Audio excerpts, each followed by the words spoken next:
I have grown more on Bookstagram in the past few weeks than I have in the months that I have been on Bookstagram.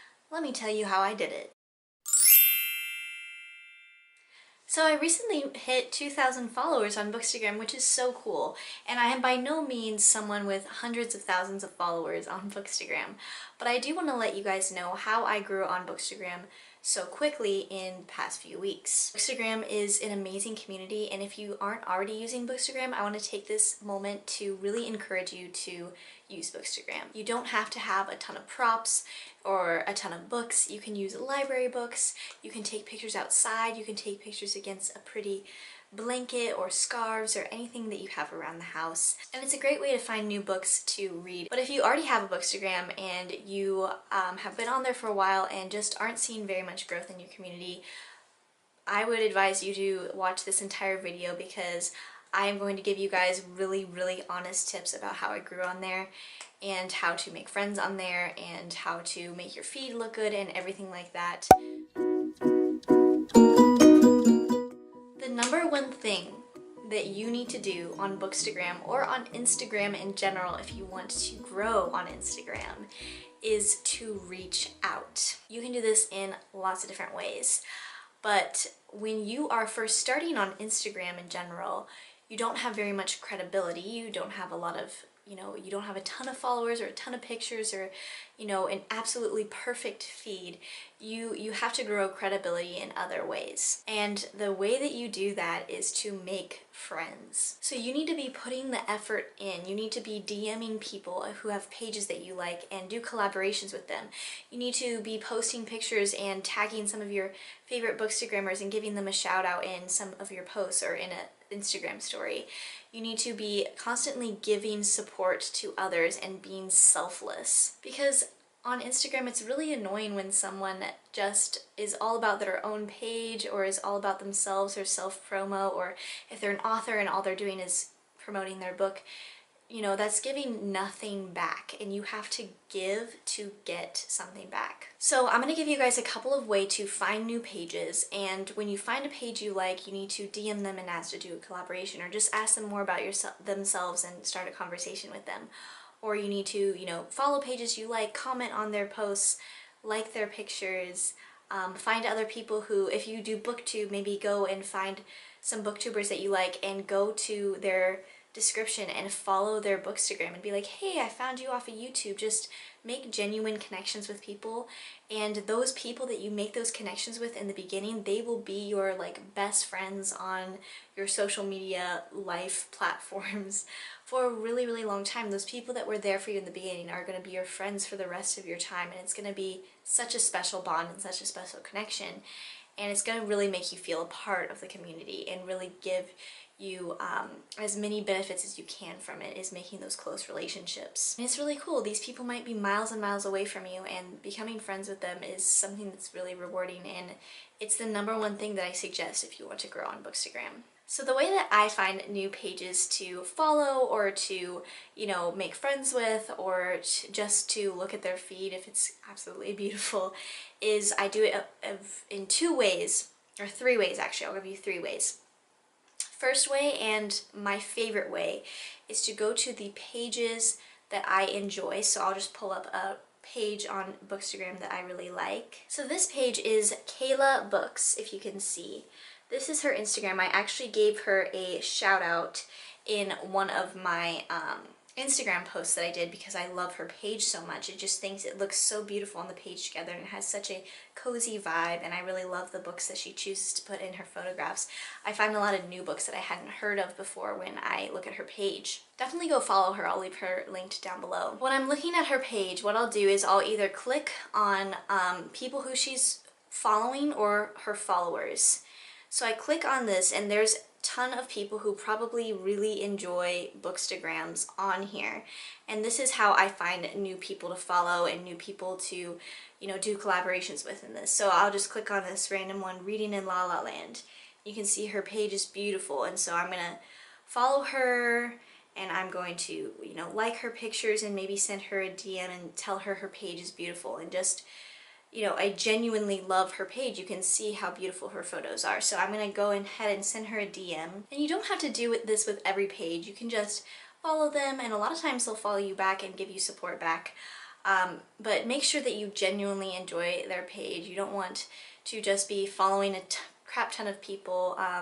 That's just not going to be a good situation for you, and it's not going to be genuine, and you're not going to feel good about that. So I'm going to send her a DM and say, hey, just wanted to let you know your page is beautiful. Let me know if you ever want to collaborate. DMs that she probably gets now are probably spam DMs of people trying to send her merchandise, and it's really nice when you give these smaller bookstagrammers you know, the credit that they deserve and the love that they deserve, because they don't receive these messages very much. Sometimes I also really enjoy encouraging people to start BookTube.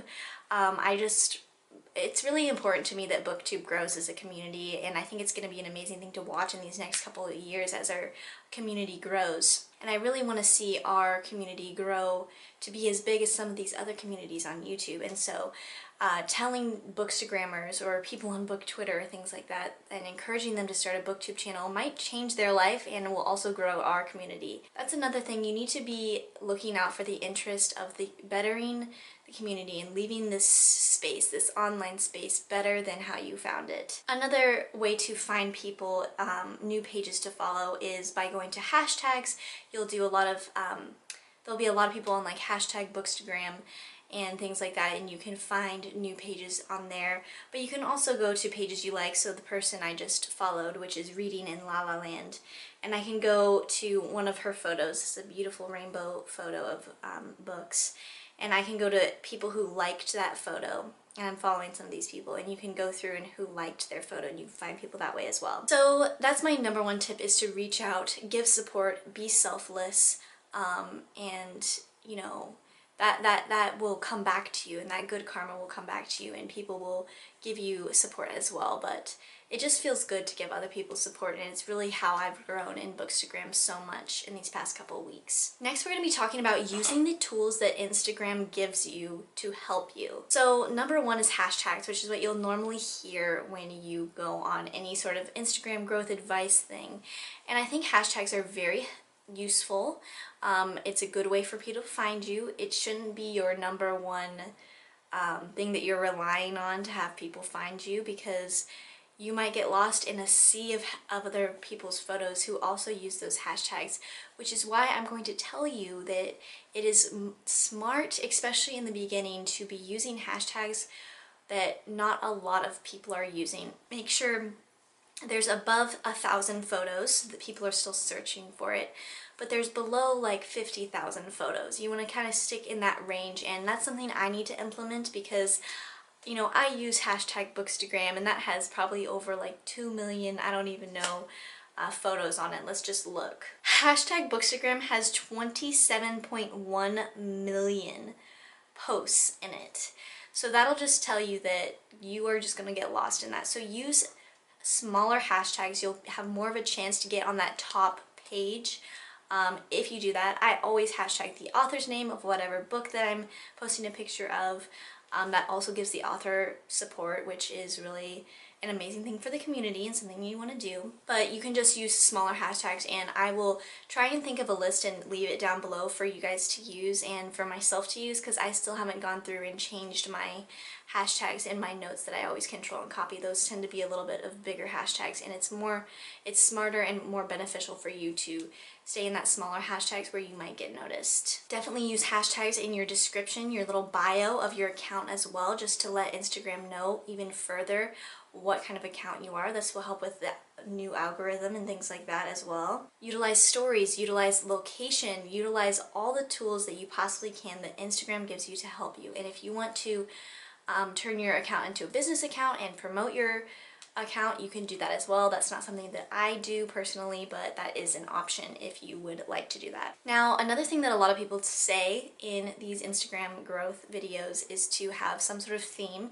whether you're using the same filter on every photo or whether you have a color scheme. And I think that this is important on Bookstagram times a million. Like, Bookstagram is one of the communities on Instagram that using a color scheme or using a similar filter, maybe having like a glitter filter over it so that all the pictures have that, is so important. And again, this is something that I haven't even implemented on my account yet, and it's so important. If you look at Bookstagrams that have a similar theme, let's just take, for example, Kayla Books, who I talked about earlier again. She has this sort of white theme, and it looks so beautiful on the page, and people are so much more likely to follow an account that looks like this versus an account, let me go to my earlier photos, that is just all over the place like this. And although my photos, I've taken time to do them and to make them really beautiful, as you can see, I take a lot of time to make my photos beautiful, and I have a lot of props and I do things like that. You know, it's not in a certain color scheme, and that's something I'm going to be changing, something that I've learned how to do with some of the other Instagram accounts that I own. For example, my vegan Instagram account, I'll show you guys this one.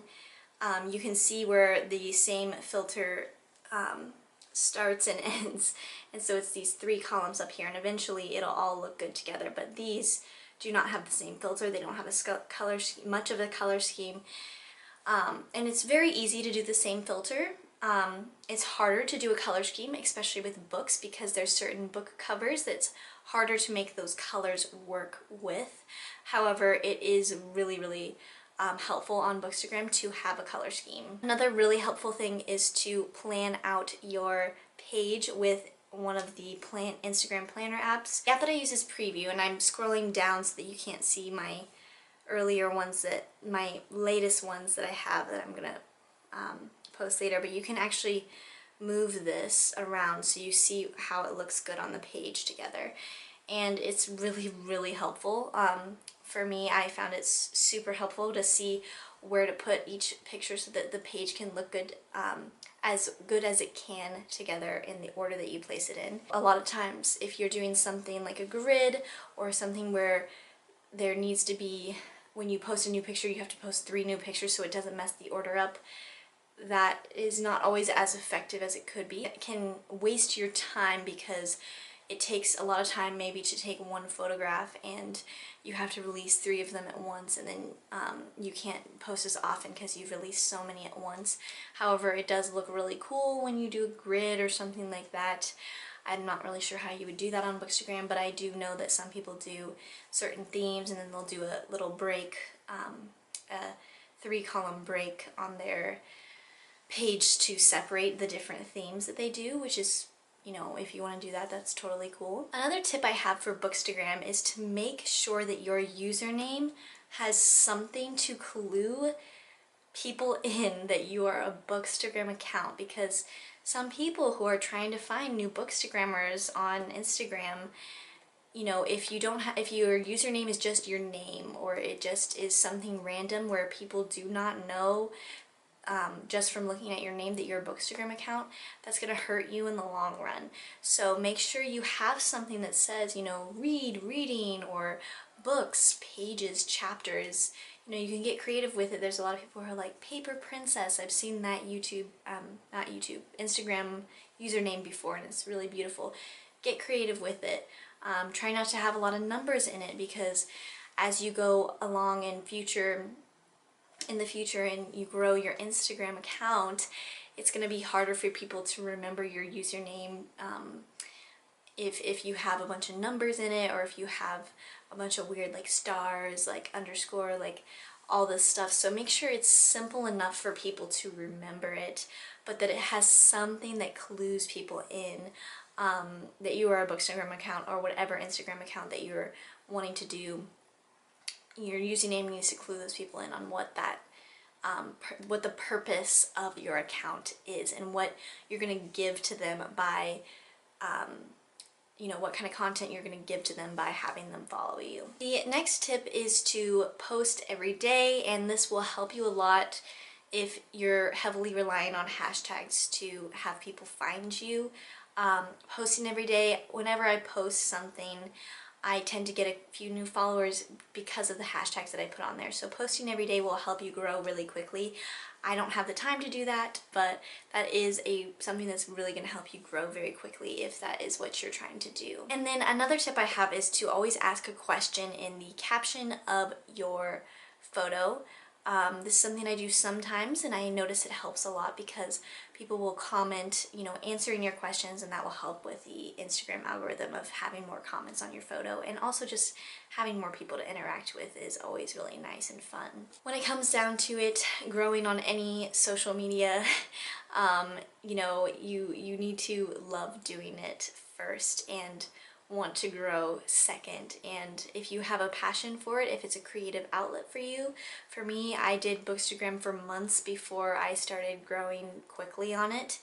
And it was just a creative outlet. So if it is a creative outlet for you and it's something you really enjoy and you want more people to see your page and your hard work and your creativity, these are the tips that I really recommend you guys following. And if you want me to do a part 2 to this video, I have lots of more tips that I could give you. If you're not already subscribed to me, I post bookish videos every Sunday here on Happy Reading, so make sure you subscribe down below. Let me know if you have a Bookstagram so I can go check your page out. I also have another YouTube channel called Graceful Growing where I post videos about being vegan, and I also post videos about Disney and my Disney college program. So that is linked down below as well. All the Instagram accounts that I mentioned in this video will also be linked down below, so make sure you go give them a follow because their pages are absolutely beautiful. My Bookstagram is also linked down below.